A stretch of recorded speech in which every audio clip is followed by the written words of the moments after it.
Ito po mga master ang isa sa mahalagang bahagi no, ng Administrative Order number 40 tungkol po sa SRI. Ito po yung funding source kasi dito po manggagaling kung yung pera, yung pondo na siya po paghati-hatian ng mga empleyado para po sa kanila pong SRI. Kung matatandaan po natin, not exceeding 20,000 ang SRI ngayong taon na ito. So maximum amount po ay 20,000. Pero ang condition po niyan, kung may available po na pondo ang ahensya to provide, to pay 20,000, then 20,000 makukuha. So paano po kung hindi aabot ng 20,000 each yung kayang tustusan, punduhan, o kaya ay available na pondo ng ahensya? Yun po ay nakikita sa letter C, no? Lower amount pero uniform amount para po sa lahat.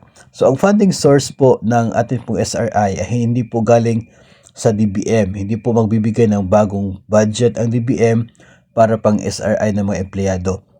Ang sinasabi po ng AO40, ang available po na PS allotments galing po sa GAA ngayong taong 2025.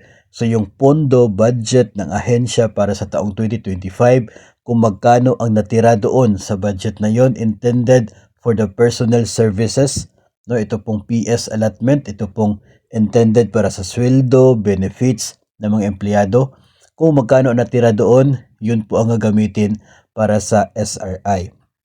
Tapos kung ang natira na PS allotments ay hindi sapat to give the maximum amount of 20,000 sa lahat ng mga empleyado, then ang mangyayari po ay pwedeng kunin yung available na pondo galing sa MOOE. So kung hindi sapat to give the maximum amount yung PS dito po sa other account, ito pong MOOE, ito pong intended para sa maintenance and other operating expenses ng ahensya.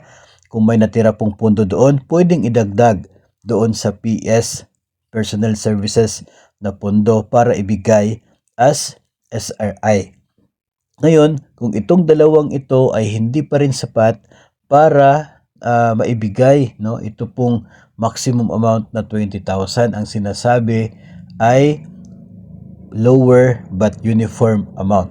So kung magkano ang naging available, PS and MOOE savings, paghati-hatian sa lahat ng mga eligible personnel, yung amount na yan, kahit po naka 10,000 yan, 15,000, pwedeng ibigay as SRI. Yun po ang ibig sabihin ng lower but uniform amount. So, kahit mas pababa sa 20,000, pwede na po yun. As long as uniform kayong lahat ng mga eligible personnel ng inyo pong ahensya.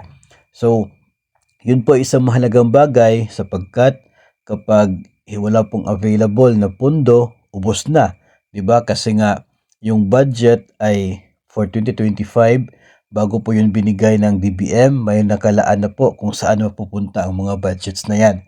Ngayon, kung hindi po, mayroon po mga ilang bayarin na hindi nabayaran o kaya ilang programa na hindi po na-implement, yung pondo doon ay baka pwede pong matawag nating savings at pwedeng gamitin for SRI. Pero kung na-implement po lahat ng mga programs, lahat po ng mga nakasaad doon po sa budget for the year 2025, posible po na maliit lamang yung available na savings ng inyo pong ahensya. Kaya mababa rin ang inyong magiging SRI sa taong ito. So yun po ang napakalaking halaga ng funding source ng SRI na ito na dapat po natin maintindihan para hindi po natin kukwestiyonin, no, kung mas mababa sa 20,000 ang atin pong matatanggap na SRI ngayong taon.